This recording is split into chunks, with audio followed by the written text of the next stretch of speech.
Halo teman-teman semua, di video ini Mimin akan mencoba untuk membawakan alur cerita Wudong Qiankun versi novelnya.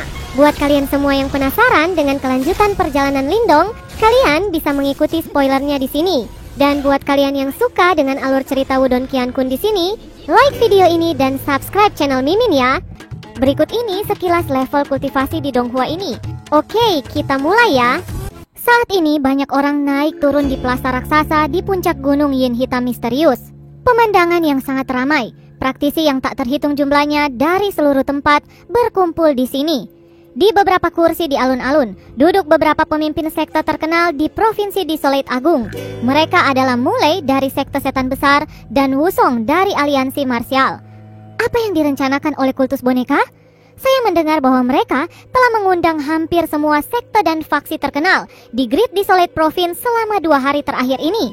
Menurut berita internal yang saya peroleh, kultus Ghastly Puppet berencana menyaksikan faksi-faksi Great Desolate Province untuk membentuk aliansi untuk melontarkannya maju ke jajaran elit Kekaisaran Yan Agung.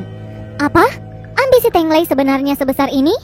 Ada begitu banyak faksi di Provinsi Great Desolate. Jika ingin menyatukan semuanya, ini tentu tidak mudah. Selain itu, aliansi besar lainnya tidak lebih lemah dari sekte mereka. Bagaimana mungkin mereka mengizinkan hal semacam ini? Tengsa telah maju ke tahap manifestasi lanjut. Oleh karena itu, akan sulit untuk menemukan lawan baginya di seluruh Provinsi Desolate Agung. Bersama dengan fondasi yang kuat dari kultus Ghastly Puppet, mereka mungkin memiliki sedikit kualifikasi untuk melakukannya. Ini akan sulit. Di atas plaza yang tak terbilang luas itu, tatapan yang tak terhitung menoleh ke arah berbagai pemimpin yang duduk ketika suara bisik-bisik diam-diam menyebar. Menanggapi berbagai bisikan ini, ekspresi pemimpin sekte tetap tanpa ekspresi, menyebabkan mereka tidak dapat menebak dengan tepat apa yang sedang dipikirkannya. Di tengah keriuhan, suara lonceng tiba-tiba terdengar. Segera suara gemuruh di alun-alun menjadi lebih tenang saat tatapan memandang ke arah posisi paling depan. Itu adalah posisi kultus Ghastly Puppet, dan di tengahnya adalah pemimpin kultus Tengsa. Di bawah perhatian dari kerumunan, Tengsa perlahan berdiri, sementara senyum ringan muncul di wajahnya yang sangat suram. Kemudian dia menangkupkan tinjunya dan membungkuk di sekelilingnya sebelum dia berkata, "Karena semua orang di sini cukup berbaik hati untuk datang di kultus Ghastly Puppet saya, izinkan saya berterima kasih kepada Anda semua terlebih dahulu." Kata-kata Tengsa segera menyebabkan beberapa faksi juga menangkupkan tangan mereka dan membalas salamnya. Setelah semua orang tahu bahwa kultus Ghastly Puppet adalah faksi yang paling kuat di sekitar, dan bahkan sekte setan besar dan marsial aliansi tidak berani menyinggung mereka. Semua orang di sini pasti bertanya-tanya, "Mengapa saya mengundang Anda semua?" ucap Tengsa tersenyum. Kemudian tanpa basa-basi lagi, ia dengan santai kembali berkata, "Saya percaya semua orang di sini tahu bahwa meskipun provinsi besar Desolate kita adalah provinsi terbesar di dinasti Yan, peringkat kita bukan yang tertinggi. Pada dinasti Yan Agung, faksi elit masih merupakan 4 klan besar serta faksi-faksi dengan latar belakang yang kuat. Mereka adalah orang-orang terkenal di Great Yan Dynasty, dan mereka dapat menikmati hak istimewa yang sangat besar. Namun, kita hanya dapat menempati satu wilayah ini, dan tentu saja ini benar-benar membuat frustasi," ucap Tengsa. Selama di kursi, Mulai dan Wusong dengan lembut mengerutkan alis mereka, seolah-olah mereka tahu apa yang akan dikatakan oleh Tengsa. Sementara itu di belakangnya, Mu Qian dan Wu Qi juga merupakan individu yang tajam. Ketika mereka melihat ekspresi ayah mereka, hati mereka juga ikut tenggelam. Jadi, apa sebenarnya yang diinginkan pemimpin sekte Tengsa? Saat ini pemimpin lain dari faksi bertanya-tanya, "Jika kita bergabung, pada saat itu kita akan dapat menikmati berbagai keistimewaan yang jauh melebihi apa yang bisa ditawarkan oleh Great Desolate Province. Semua orang di sini akan sangat beruntung." Kata-kata Tengsa memiliki daya tarik tertentu. "Pemimpin sekte Tengsa ingin membentuk aliansi?" ucap pemimpin fraksi lain membuka mulutnya dan berbicara. "Ya," Tengsa tersenyum sambil menganggukkan kepalanya. Kemudian matanya perlahan menyapu seluruh lapangan sebelum ia akhirnya berhenti pada Mulai dan Wusong. Kemudian dia tersenyum ketika dia berkata, "Bagaimana menurut kalian tentang saran saya ini?" tanya Tengsa. Seluruh tempat itu langsung sepi. Mata beberapa orang dari beberapa faksi mulai berkilauan. Jika ini adalah aliansi asli, itu mungkin bisa diterapkan. Namun Tengsa ini sangat ambisius dan motifnya tidak mungkin begitu sederhana. Oleh karena itu, banyak dari mereka khawatir bahwa mereka hanya akan berakhir sebagai alat dan dimanfaatkan oleh Tengsa. Apa yang dikatakan pemimpin sekte Tengsa itu masuk akal. Jika kita bersekutu, kita tidak akan lagi perlu takut pada yang disebut 4 klan besar, serta faksi besar dengan latar belakang yang sangat kuat. Status kita pasti akan meningkat dibandingkan sekarang. Saat kerumunan orang tenggelam dalam keheningan, seorang elder tiba-tiba membuka mulutnya dan berbicara. Kata-katanya menunjukkan bahwa dia benar-benar setuju dengan usulan Tengsa. Sekarang kultus Ghastly Puppet sangat kuat dan makmur. Selanjutnya, dengan pemimpin sekte Tengsa memimpin jalan, jika kita membentuk aliansi, dia pasti bisa memimpin kita sampai kita bisa berdiri sama dengan faksi top lainnya. Ucap pria parubaya lainnya dengan punggung harimau, membuka mulutnya dan berbicara. Tak lama setelah mereka berdua berbicara, beberapa faksi lain mengikuti dan mengangguk setuju. Dalam waktu singkat, saran Tengsa sepertinya mendapat banyak dukungan. Mata Mulai dan Wusong menyapu faksi-faksi yang mendukung hal ini, sementara tawa melintas di wajah mereka. Mereka berdua cukup pintar, dan mereka secara alami tahu bahwa faksi-faksi ini telah lama dibeli dan dikendalikan oleh kultus Ghastly Puppet. Namun meskipun mereka tahu fakta ini, hati mereka agak tertindas.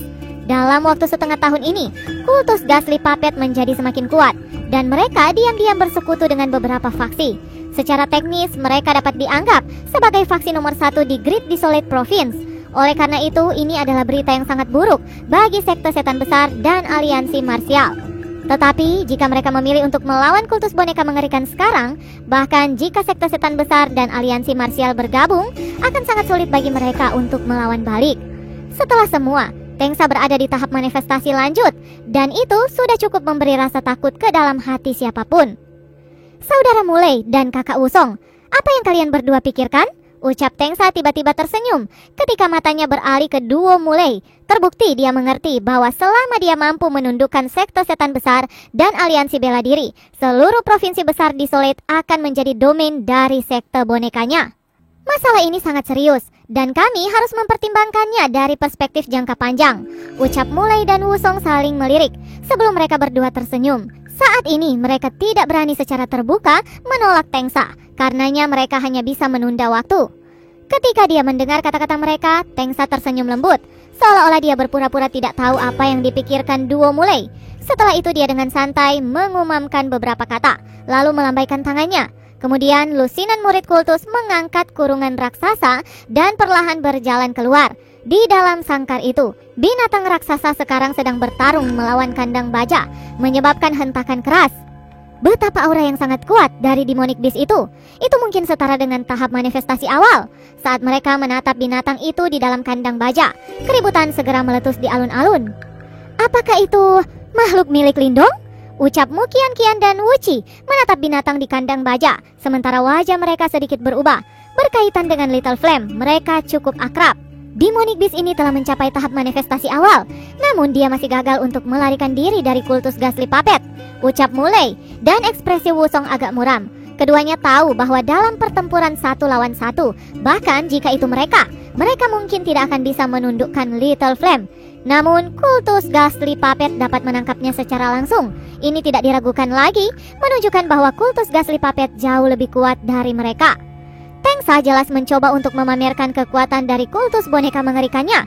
Ucap Mukian Kian dengan lembut menggertakkan giginya saat dia berbicara. Saya tahu, sebagian besar dari Anda tidak familiar dengan binatang buas ini. Setengah tahun yang lalu, binatang buas ini masuk ke dalam celayin hitam misterius bersama dengan bajingan kecil Lindong. Namun, sementara bajingan kecil itu mati di dalam, binatang buas ini selamat. Saat ini, saya berencana untuk menguliti binatang ini hidup-hidup dan menggunakan darah segar untuk tanda aliansi kami. Ucap Tengsa. Senyum berbisa yang menyebabkan seseorang bergetar muncul di matanya. Kemudian, dia langsung meluncurkan pukulan dan langsung meniup kandang baja. Sangkar besi itu meledak dan Little Flame segera akan mengepakkan sayap darahnya untuk melarikan diri. Namun sebelum bisa bergerak, Tengsa melangkah maju. Kemudian dia menggenggam tangannya sebelum tangan Yuan Power raksasa terbentuk di udara dan dengan kejam menampar tubuh Little Flame. Tubuh Little Flame dengan keras menabrak plasa dan membentuk retakan besar. Sisik di sekujur tubuhnya pecah saat darah segar mengalir keluar. Itu adalah pemandangan yang sangat menyedihkan. Menyinggung kultus boneka mengerikan saya. Meskipun itu hanya binatang, pemimpin sekte ini akan memastikan dia akan kehilangan keinginan untuk hidup dan memohon kematian. Suara berbisa Tengsa terdengar di telinga semua orang, menyebabkan banyak wajah berkedut. Orang ini jelas-jelas memperingatkan mereka semua. Bajingan ini Gumamu Kian-Kian menggertakkan giginya. Dia tidak berharap bahwa Tengsa akan benar-benar kejam hari ini. Mulai dan Wusong saling bertukar pandang saat kepalan tangan mereka sedikit terkepal. Kata-kata Tengsa jelas dimaksudkan untuk mereka berdua. Sepertinya jika mereka tidak setuju dengan aliansi hari ini, pertempuran yang tragis pasti akan terjadi. Guratan ekspresi semua orang memasuki mata Tengsa ketika senyum sinis di bibirnya semakin lebar. Tengsa sungguh-sungguh tertawa ke langit sementara aura kejam meledak. Meremas tinjunya, tangan Yuan Power raksasa langsung menepuk ke bawah dengan kekuatan yang kuat, sangat menghancurkan menuju ke Little Flame yang sudah tidak bisa bergerak. Suara keras menusuk telinga tiba-tiba terdengar di alun-alun, dan tatapan yang tak terhitung terkonsentrasi di tengah alun-alun itu. Namun, alih-alih tontonan darah yang mereka harapkan, mereka tiba-tiba melihat lingkaran yang hampir padat, seperti layar cahaya energi mental yang tersebar di atas Little Flame, melindunginya. Selain itu, ketika serangan Tengsa mendarat di layar cahaya energi mental, itu tidak berhasil memecahkannya. Layar energi mental ini sebenarnya sangat kuat.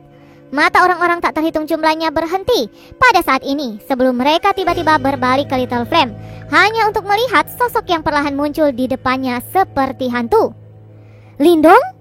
Tatapan yang tak terhitung jumlahnya langsung menyatu pada wajah muda bermata merah yang dipenuhi dengan niat membunuh yang menakutkan. Segera hembusan tak percaya terdengar keluar di alun-alun, sementara senyum sinis di wajah Tengsa perlahan-lahan membeku diam. Tatapan kaget yang tak terhitung menoleh ke arah sosok yang muncul di alun-alun. Tampak seolah-olah mereka melihat hantu. Banyak orang di alun-alun secara pribadi menyaksikan pertempuran besar setengah tahun lalu. Di bawah pengejaran mengerikan kultus boneka, Lindong telah dipaksa melarikan diri ke celayin hitam misterius. Setelah hilang selama setengah tahun, banyak orang percaya bahwa dia telah meninggal di tempat berbahaya itu, dan bahkan Tengsa berbagi keyakinan ini. Setelah semua, bahkan dengan kekuatannya, memasuki celayin hitam misterius hanya akan menghasilkan kematian. Namun, ketika semua orang percaya bahwa Lindong sudah mati di celayin hitam, sekarang sosok penuh kehidupan sekali lagi muncul di depan mereka. Lindong? Lindong! Yang pertama mendapatkan kembali kesadarannya adalah Tengsa. Senyum sinis membeku di wajah. Di matanya timbul jejak kegilaan saat mengunci tubuh Lindong. Ekspresi ini adalah campuran dari rasa sinis, kebencian, dan dendam liar yang tak tertandingi. Kamu sebenarnya tidak mati? Bahkan langit benar-benar ingin membantu kultus boneka mengerikan saya untuk membunuhmu, ucap Tengsa dengan lantang. Yang paling penting, ketika Lindong menghilang, semua jejak harta misterius juga hilang. Sekarang Lindong telah muncul sekali lagi. Selama mereka sekali lagi memperoleh harta itu, Tengsa pasti akan menggunakan segala cara untuk menghancurkan segelnya. Pada saat itu, ia akan mendapatkan kekuatan untuk menyatukan faksi-faksi Great Desolate Province dan sepenuhnya masuk ke dalam jajaran faksi-faksi Great Yan Empire tingkat atas. Sementara dia sendiri akan menjadi puncak keberadaan di Kekaisaran Yan Agung dan menerima penghormatan dari puluhan ribu orang. Itu sebenarnya Lindong? Sebenarnya dia kembali hidup dari celayin hitam misterius. Bukankah itu sedikit mengerikan? Setuju, bahkan praktisi tahap manifestasi akan menghadapi kematian jika mereka masuk. Namun dia benar-benar melarikan diri dari sana. Sepertinya dia tidak belajar pelajarannya, bahkan setelah melarikan diri. Ini adalah markas kultus Ghastly Puppet. Apakah dia lupa kejadian setengah tahun yang lalu? Kultus boneka mengerikan membuatnya melarikan diri terakhir kali. Mari kita lihat bagaimana dia bisa melarikan diri kali ini. Suara-suara percakapan di alun-alun terdengar. Anak ini sebenarnya masih hidup, ucap Mulai dan Wusong di kursi alun-alun sangat terperangah ketika mereka menatap sosok Lindong. Jelas tidak dapat membayangkan bahwa seseorang benar-benar dapat melarikan diri dari celah misterius hitam. Orang ini terlalu berani. Kultus boneka tidak hanya menangkap monster iblisnya, tetapi juga mampu mengambil hidupnya, ucap Kian-Kian dengan erat mencengkram saat dia menghela nafas. Mungkin tidak seperti itu, ucap Mulai melintas saat dia menjawab dengan suara rendah. Aura Lindong jauh lebih kuat dibandingkan dengan setengah tahun sebelumnya. Kemungkinan bahwa kekuatannya telah membuat kemajuan besar selama setengah tahun ini. Selain itu, apakah Anda tidak melihat bahwa layar cahaya energi mental itu sepertinya energi mental yang sangat kuat? Bahkan beberapa master simbol jiwa tingkat menengah tidak dapat dibandingkan dengan itu. Kekuatan Lindong saat ini tidak sama lagi. Kata-kata keluar dari mulut Mulai. Ayah, apakah berarti dia sekarang bisa bersaing melawan Tengsa? Ucap Kian-Kian tidak bisa menahan diri untuk menutup bibir merahnya karena terkejut. Meskipun anak ini terkadang sedikit kurang ajar, Dia selalu memiliki sesuatu untuk mendukung kepercayaan dirinya. Karena dia berani sekali lagi datang di kultus Ghastly Puppet, dia pasti memiliki sesuatu di lengan bajunya. Ucap Mulai perlahan menganggukkan kepalanya. Setelah mendengar kata-kata Mulai, kemegahan luar biasa tanpa sadar terlintas di mata indahmu Qian-Qian saat dia melihat ke arah sosok di alun-alun. Mungkinkah ia benar-benar mampu bersaing melawan kultus Ghastly Puppet sendirian? Jika begitu, Lindong benar-benar akan sedikit menakutkan. Di bawah pengawasan tatapan yang tak terhitung jumlahnya, Lindong berbalik dan melihat Little Flame yang sangat terluka dan sangat menyedihkan. Warna merah darah segera menutupi matanya dan niat membunuh gila yang melonjak di dalam hatinya. Little Flame juga membuka matanya dan menatap Lindong di depannya saat kebahagiaan melintas di matanya. Ia berjuang untuk merangkak naik. Kepalanya yang besar bergerak menuju Lindong, meskipun terus-menerus melepaskan raungan kesakitan yang rendah. Tangan Lindong dengan lembut mengelus Little Flame, sementara senyum di bibirnya semakin meningkat. Dia menepuk Little Flame dan dengan lembut berkata, "Little Martin, tolong jagalah dia." Little Martin terbang dari bahu Lindong dan melihat ke Little Flame yang telah dipukuli. Tatapannya juga dingin. Segera setelah itu kepalanya mengangguk dan mendarat di kepala Little Flame. Setelah melihat Little Martin menjaga Little Flame, Lindong masih tidak merasa tenang. Dia mengambil boneka simbol kelas tinggi dan langsung menyuntikkan 100.000 pilihan murni ke dalamnya, sebelum membiarkannya berdiri berjaga di samping dua binatang itu. Setelah menyelesaikan semua ini, Lindong akhirnya perlahan membalikkan badannya dan menatap Tengsa saat suara tenangnya diwarnai dengan jejak kegilaan yang terdengar di puncak gunung. "Hari ini, saya akan membantai kultus boneka mengerikan. Orang-orang yang tidak terkait sebaiknya menjaga jarak," ucap Lindong. Setelah mendengar kata-kata ini, orang-orang yang tak terhitung jumlahnya di alun-alun terdiam sejenak. Segera setelah itu, rasa kasihan muncul di wajah banyak orang. Tentu saja, ini secara alami bukan untuk kultus Ghastly Puppet, tetapi untuk Lindong. Cara bicaranya seperti ini agak terlalu berlebihan. "Lindong, apakah kamu lupa peristiwa setengah tahun yang lalu? Sekarang setelah Anda berhasil melarikan diri dari kebetulan, Anda sebenarnya masih berani berjalan ke arah kami dan mengucapkan kata-kata bodoh ini. Anda benar-benar sembrono," ucap seseorang dari kultus boneka. Di area kultus Ghastly Puppet, sosok ini adalah yang pertama merespon sebelum melangkah keluar ketika Yuan Power yang kuat meletus. Itu adalah orang yang pernah bertukar pukulan dengan Lindong, Chao-Sen. Namun saat ini dia masih terjebak di tahap setengah langkah ke manifestasi dan belum membuat kemajuan. Sebagai tanggapan terhadap cibiran Chao-Sen, Lindong bahkan tidak meliriknya. Sebaliknya, ia hanya mengangkat tangannya dan energi mental yang sangat mengamuk langsung menyembur keluar dari Niwan Palace dengan kecepatan yang tak bisa dirasakan oleh orang biasa. Serangan energi mental sangat cepat dan ganas, dan tubuh Chao-Sen langsung terbungkus oleh lapisan mental energi yang tampaknya solid. Energi mental ini mengeluarkan kilauan permata dan tampak persis seperti gelembung kristal yang benar-benar menyegel Chao-Sen di dalamnya. Ketika tubuhnya disegel oleh gelembung kristal yang dibentuk oleh energi mental, ekspresi Chao-Sen berubah. Lalu setelah menyerang dengan kekuatan penuh untuk melepaskan dirinya, ia dengan panik terhempas ke gelembung kristal. Gelembung kristal yang terbentuk dari mental energi sebenarnya tidak bergerak sama sekali, dan beberapa riak kecil menyebar di atasnya. "Sampah! Saya membiarkan Anda hidup terakhir kali, namun Anda tetap berani tampil di hadapan saya. Karena memang begitu, mati saja kau!" Sebuah tampilan menyeramkan muncul di wajah Lindong. Tangannya dengan keras mengepal, dan gelembung kristal dengan cepat mulai menyusut. Dari kelihatannya, dia benar-benar akan memeras Chao-Sen sampai dia meledak. "Pemimpin sekte, selamatkan saya!" ucap Chao-Sen. Tekanan yang tiba-tiba meningkat di sekitarnya menyebabkan Chao-Sen menjadi ketakutan. Dia tidak pernah berharap bahwa Lindong saat ini sebenarnya dapat menggunakan sedikit energi mental untuk dengan mudah mengendalikan hidup atau kematiannya. "Bajingan kecil, ini adalah kultus bonekaku. Aku tidak akan membiarkanmu berperilaku buruk," ucap Tengsa. "Great Devil Lion Fist," teriak Tengsa. Ketika dia melihat adegan ini, ekspresi Tengsa berubah serius. Tetapi segera setelah itu, dia mencibir saat kepalanya membentuk tinju. Semangat Yuan Power berubah menjadi singa yang marah, yang melintas di langit dan dengan ganas menghantam gelembung kristal yang mengurung Chao-Sen. "Jika saya ingin membunuh seseorang, tidak ada seorang pun di kultus Ghastly Puppet yang dapat menghentikan saya," ucap Lindong menyatakan dengan nada acuh tak acuh. Dengan gelombang tangannya, lubang hitam muncul di luar gelembung kristal, menggeliat sedikit dan langsung melahap singa raksasa yang terbentuk dari kekuatan Yuan Tengsa sebelum menghilang dengan tersentak. Penampakan lubang hitam itu sangat aneh, dan segera ekspresi banyak praktisi berubah secara intens. Terbukti mereka agak bingung pada apa sebenarnya yang dilakukan Lindong ini. Chosen, jika Anda ingin menyalahkan seseorang, salahkan fakta bahwa Anda mengikuti pemimpin sekte yang tidak berguna ini, yang bahkan tidak memiliki kekuatan untuk menyelamatkan Anda, ucap Lindong dengan santai memblokir serangan Tengsa. Saat kata-katanya jatuh, ekspresi Lindong mengeras saat tangannya tiba-tiba mengepal. Saat tangan Lindong mengepal, gelembung kristal yang membungkus tubuh Chosen secara tiba-tiba menegang. Orang hanya bisa mendengar suara keras, lalu tubuh Chosen langsung hancur menjadi bubur daging dan darah yang terbang kemana-mana. Seluruh tempat langsung berubah diam. Bahkan praktisi kultus linglung untuk sementara waktu.